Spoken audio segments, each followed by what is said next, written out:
Ce soir, en quelques mots, je vais vous parler du thème de cette année, qui est l'emploi décent.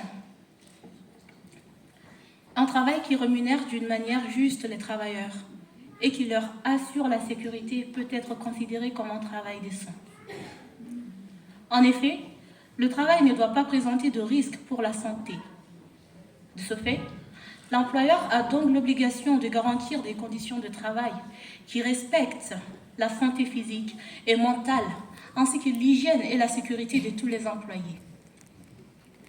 Sommes-nous bien d'accord que, si l'on reste toujours dans les conditions de travail, l'employeur a la lourde responsabilité d'informer ses salariés sur les risques pour la santé, la sécurité et les mesures de prévention prises pour y remédier.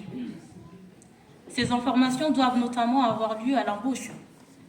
Il s'avère que, selon l'article L41-21-1 du Code du travail, une formation pratique peut être prévue.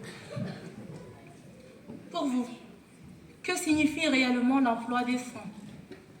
Le respect, la dignité, la santé, la sécurité, le confort moral, le bien-être au travail, une rémunération suffisante, la protection sociale, la reconnaissance du travail, l'inspection régulière.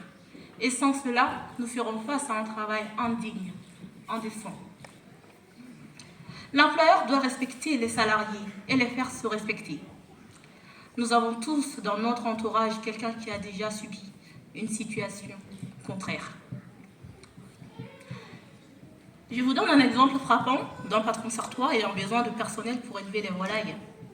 Il imposait des conditions de travail indignes et pour cela, il a écopé d'une peine de 2 ans de prison.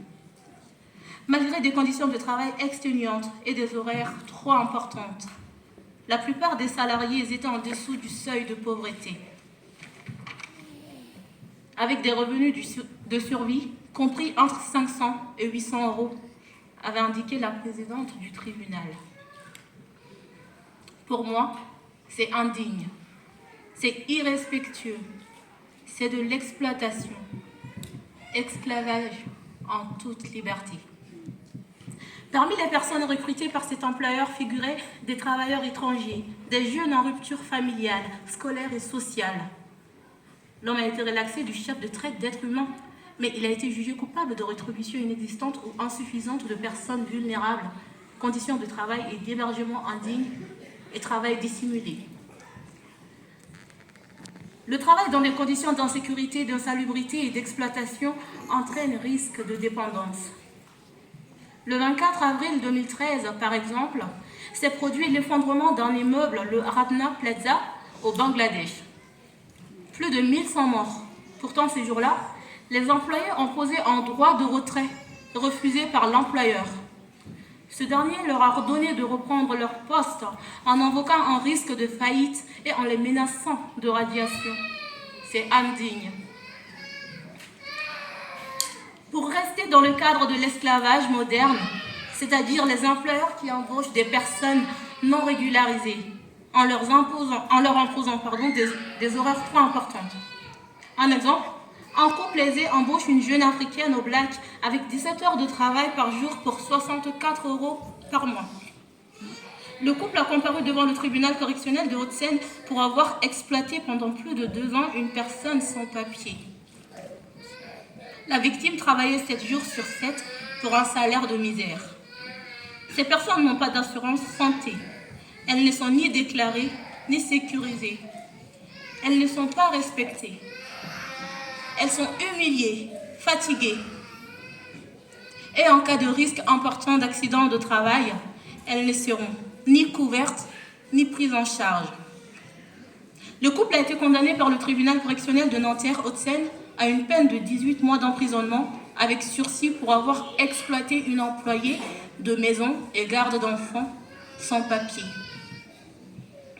Bien souvent, dans le monde professionnel, des actes de discrimination portent atteinte à la décence des conditions de travail, même dans des situations moins extrêmes que celles que je viens de citer. Et à plus forte raison, lorsque les personnes concernées sont sans papier et donc sans protection. Sur le plan sécuritaire maintenant, un employeur a été condamné à 75 000 d'amende après un accident du travail mortel selon le Figaro.fr, dans un article publié le 8 février 2023.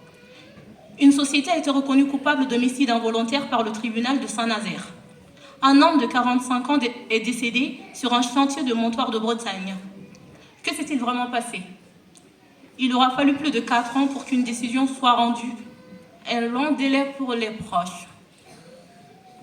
Cet accident de travail est survenu le 22 octobre 2018 sur le site du terminal méthanier de cette commune. Ce jour-là, la victime a perdu la vie après avoir été heurtée par un tuyau en acier de 2,5 tonnes qui s'était décroché subitement d'une grue. L'individu était salarié de cette entreprise sous-traitante qui intervient sur ce site industriel situé en bordure de la Loire.